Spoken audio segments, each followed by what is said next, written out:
Hello viewers, welcome to this video. 1 फरवरी को हमारे फिनेंस मिनिस्टर के द्वारा बजट पेश किया गया है। तो आज मैं इस वीडियो में कोशिश करूंगा समझने की कि एक आम आदमी या एक रिटेल इन्वेस्टर कैसे इस बजट को ले और हम कैसे इस बजट से पॉजिटिव चीज़ों को लेके समझने की कोशिश करेंगे कि अपने इन्वेस्टमेंट जर्नी में नेक्स्ट फिनेंशियल ईयर में कैसे अपने आप को तैयार करें, कैसे हम अपने आप को और फिनेंशियली स्टेबल बनाएं। तो इसीलिए इस वीडियो में मैं बजट के बारे में कोशिश करूंगा पॉजिटिव चीज़ों को लेने का, और मुझे जितनी समझ में आई है इस बजट को वो मैं आपके साथ शेयर करूंगा। तो आशा करता हूं कि ये वीडियो आपको अच्छी लगेगी। तो शुरुआत करते हैं कि जैसे कि हमने देखा कि हमारे फिनेंस मिनिस्टर ने बजट स्पीच जो शुरू किया वो इस तरह से शुरू है कि this is the first budget of Amritkaal. तो ये अमृतकाल सुन के लगता है कि हम शायद कुछ ऐसे समय पे आ गए जहाँ पे सब कुछ अच्छा है, एवरीथिंग इज़ परफेक्ट। तो सुन के ही लगता है। और इससे और एक चीज़ होता है कि काफ़ी सारा एक्सपेक्टेशन भी बढ़ जाता है कि मतलब गवर्नमेंट कुछ देना चाह रही है हमें। अमृतकाल का पहला बजट तो लगता है, सुन के लग रहा है कि बहुत कुछ शायद हमें मिलने वाला है।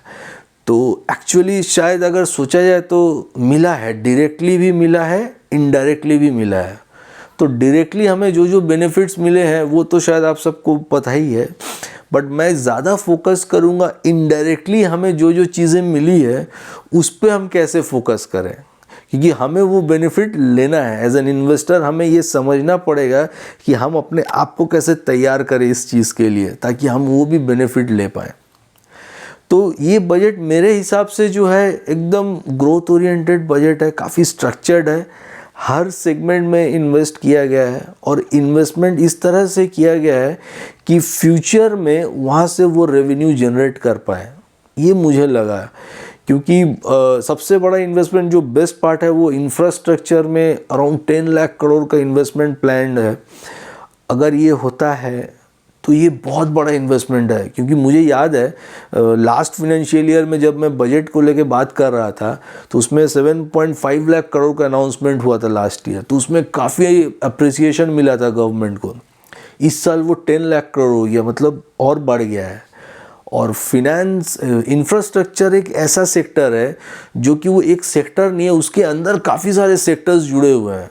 लाइक स्टील हो गया, steel sector, cement sector, construction, paint, तो ये सब इस पे आ जाता है। तो अगर ये सेक्टर इंफ्रास्ट्रक्चर अगर डेवलप हो किसी भी कंट्री में, इसका मतलब इसके साथ बहुत बड़ा एक ग्रुप को इसका फ़ायदा मिलता है। जॉब अपॉर्चुनिटी मिलती है, लोगों का इनकम बढ़ता है और जॉब क्रिएशन होता है। तो ये सब चीज़ें अगर होगी तो मार्केट में कंजम्पशन बढ़ता है, मतलब लोग के पास पैसे आने से लोग खर्च करेंगे और वो इकोनॉमिक ग्रोथ पे पार्टिसिपेट करते हैं और वही इकोनॉमी को आगे बढ़ने में मदद करती है। तो उस हिसाब से अगर मैं बोलूँ तो इंफ्रास्ट्रक्चर में इतना बड़ा इन्वेस्टमेंट होना और वो सही में अगर इम्प्लीमेंट होना शुरू हो और उसका जब रिज़ल्ट आना शुरू होगा, उसका बेनिफिट हमें आगे आने वाले समय में बेहतरीन मिलने वाला है। ये हो सकता है कि इस साल ना मिले, नेक्स्ट फिनेंशियल ईयर में भी ना मिले, क्योंकि वो इम्प्लीमेंट होगा, बट आने वाले 2 या 3 साल में इसका बेनिफिट हमें बहुत बेहतरीन मिलने वाला है। और उसकी तैयारी भी हमें आज से करनी चाहिए। तो एक निवेशक के तौर पे अगर मैं देखूं तो यहाँ से तैयारी हमें ऐसा करना चाहिए कि हमें भी सोचना है कि यहाँ से 3 से 5 साल बाद हमारी इकोनॉमी कहाँ रहेगी और हम कहाँ रहेंगे। तो हमें भी उस हिसाब से तैयार होना पड़ेगा, राइट। क्योंकि गवर्नमेंट ने ये दिखा दिया लास्ट 2-3 सालों में कि इन्वेस्टमेंट बहुत जोर तोर से इंफ्रास्ट्रक्चर में ही इन्वेस्टमेंट हो रहा है। तो अगर वो ग्रो करेगा तो उस पर हमें पार्टिसिपेट करना होगा, राइट।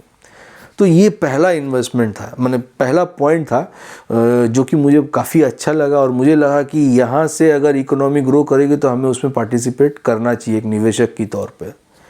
अब दूसरा पॉइंट जो मुझे लगा कि अगर मैं पूरी बजट को देखूँ तो गवर्नमेंट का फोकस रूरल डेवलपमेंट में भी है। एक चीज़ें आपके साथ शेयर करूँगा। लास्ट ईयर भी मैंने ये चीज़ शेयर किया था कि हमारी इकोनॉमी में, इंडिया में सर्विस सेक्टर का कंट्रीब्यूशन बहुत ज़्यादा है। अगर जीडीपी में सर्विस सेक्टर का कंट्रीब्यूशन बहुत ज़्यादा है, तो अभी क्या है कि अगर मैन्युफैक्चरिंग सेक्टर भी साथ में आ जाए तो दोनों तरफ से उसका बेनिफिट जीडीपी को मिलता है, ग्रोथ को मिलता है। तो उसी को फोकस करते हुए अगर आप लोग देखे होंगे कि लास्ट 3-4 सालों में गवर्नमेंट का फोकस मैन्युफैक्चरिंग सेक्टर में भी था। तो मैन्युफैक्चरिंग सेक्टर में फोकस होने के कारण और उसके लिए काफ़ी सारे एक्टिविटी भी गवर्नमेंट के द्वारा की गई है, लाइक पीएलआई स्कीम को लॉन्च करना हुआ या कॉरपोरेट टैक्स को काफ़ी घटा देना होगा।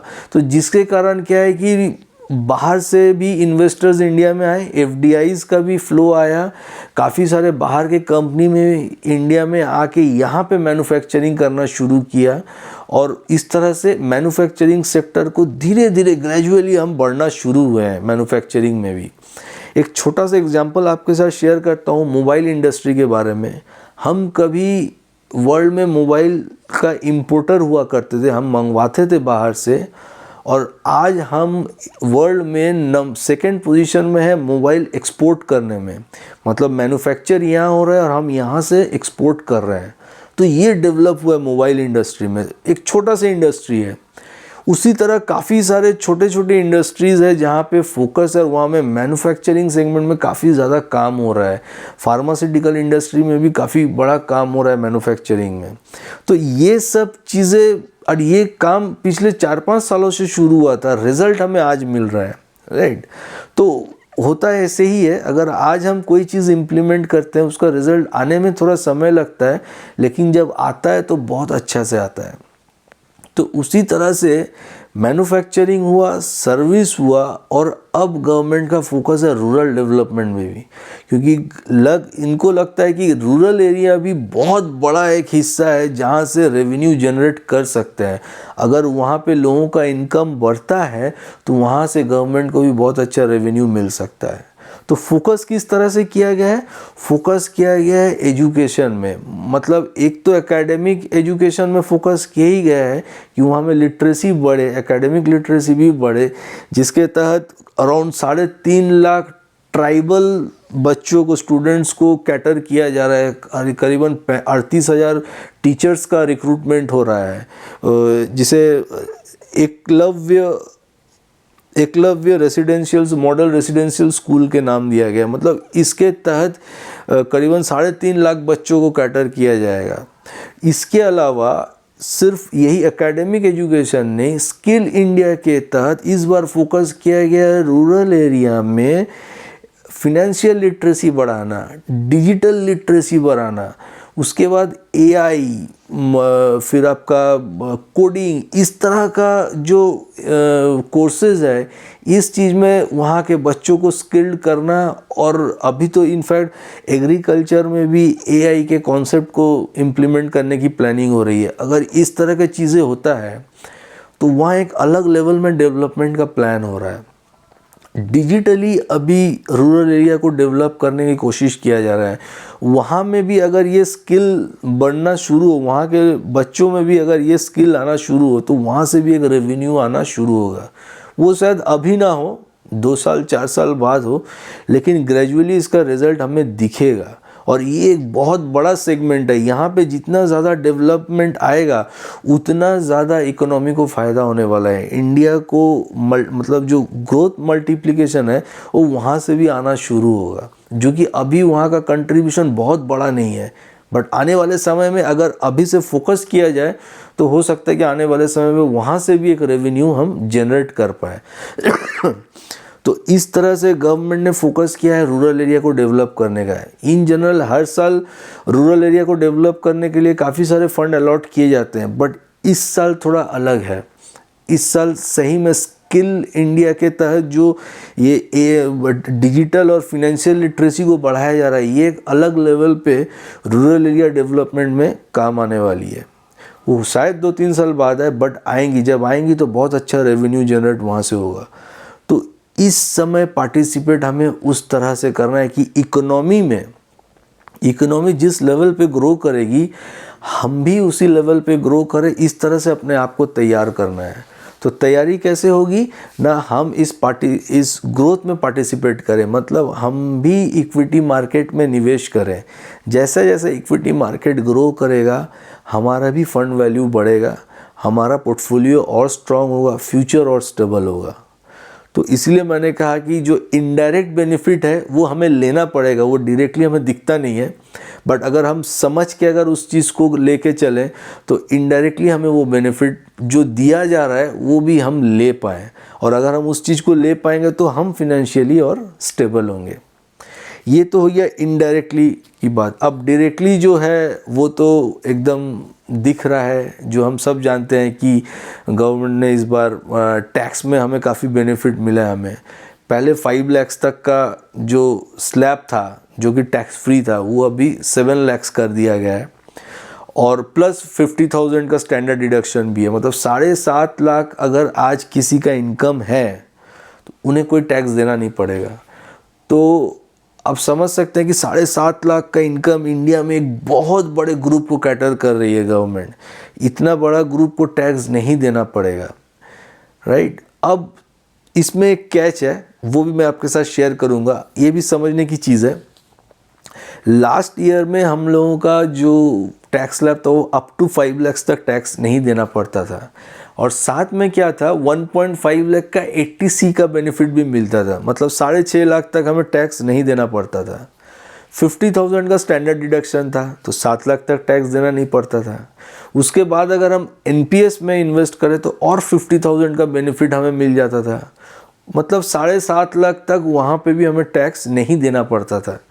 लेकिन उस समय 7.5 लाख तक का टैक्स फ्री इनकम पाने के लिए हम करीबन 2 लाख का इन्वेस्टमेंट करते थे। इस बार क्या हो रहा है ना, 7.5 लाख एकदम टैक्स फ्री है और कोई अलग से हमें बेनिफिट नहीं मिलेगा। 80C का या NPS का कोई इन्वेस्टमेंट का बेनिफिट नहीं मिलेगा। स्ट्रेट अवे 7.5 लाख का हमको टैक्स बेनिफिट मिलने वाला है। तो ये जो 2 लाख है, 1.5-2 लाख, ये 2 लाख अब हमारे हाथ में है, और अभी ये हमें डिसाइड करना है कि हम इसको कैसे इन्वेस्ट करें, राइट। ये हमारे हाथ में है। लास्ट ईयर तक गवर्नमेंट के हाथ में था। गवर्नमेंट बोल रही थी कि आप वहाँ निवेश करो, अपने फ्यूचर को सिक्योर करो, तब जाके मैं आपको टैक्स बेनिफिट दूंगा। इस बार गवर्नमेंट बोल रही है कि नहीं, ये अब आपके हाथ में है, आपको जो करना है आप कीजिए। इन जनरल हम लोगों का क्या एक ये रहता है कि हम उस चीज़ को खर्च कर देते हैं। कंजम्पशन इस गवर्नमेंट की यही है कि कंजम्पशन बढ़े इकोनॉमी में। जितना ज़्यादा खर्च होगा ग्रोथ उतनी ज़्यादा होगी। ये गवर्नमेंट कहीं ना कहीं चाहती है। लेकिन एक निवेशक के तौर पे हमें ये भी सोचना होगा कि अगर हम पूरे उस खर्च में उसमें उसको यूज़ कर ले, वो 1.5-2 लाख रुपया साल का, तो फिर हमारा फ्यूचर क्या होगा। तो फ्यूचर को भी सिक्योर बनाना है। तो फ्यूचर को सिक्योर बनाने के लिए इसी 1.5-2 लाख में हमें कुछ हिस्सा ज़रूर इन्वेस्ट करना चाहिए। और वो इन्वेस्टमेंट कहाँ होना चाहिए, ना ग्रोथ में। ग्रोथ कहाँ है, ना हमारी खुद की इकोनॉमी में है, इक्विटी मार्केट में है। तो ग्रोथ जहाँ जहाँ है वहाँ पे हमें निवेश करना चाहिए। इसीलिए इस बार नेक्स्ट फाइनेंशियल ईयर के लिए अगर आप अपने आप को तैयार कर रहे हैं, इन्वेस्टमेंट की प्लानिंग कर रहे हैं, प्लीज़ किसी एडवाइज़र के साथ बैठिए, चीज़ों को समझिए, अपनी सही प्लानिंग करके आप उस पर इन्वेस्ट करना शुरू कीजिए।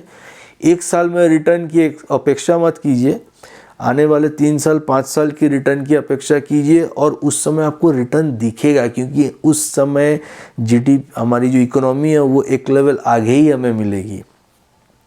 क्योंकि जब जब ये देखा गया है कि आज से 4 साल पहले जो जो काम हुआ है उसका रिजल्ट हमें आज मिल रहा है। जैसे मैंने मोबाइल इंडस्ट्री की एक एग्जांपल ली, हमारी इकोनॉमी 5th लार्जेस्ट इकोनॉमी बन गई है। आज के डेट में वर्ल्ड में इंडिया 5th लार्जेस्ट इकोनॉमी है। तो ये सब चीज़ें कैसे हुई है, लास्ट 3-4 साल में इसमें काम हुआ जिसका रिजल्ट हमें आज मिल रहा है।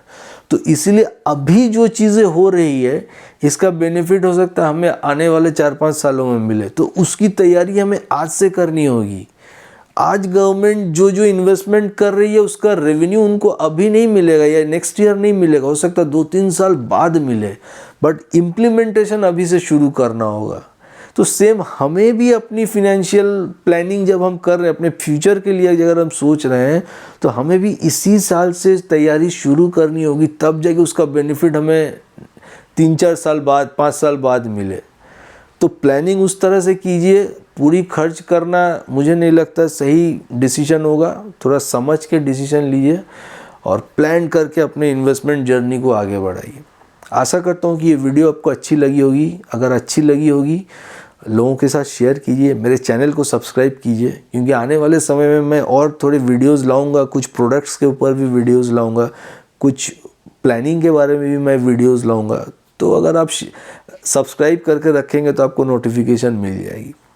आशा करता हूँ वीडियो अच्छी लगी होगी। Thank you.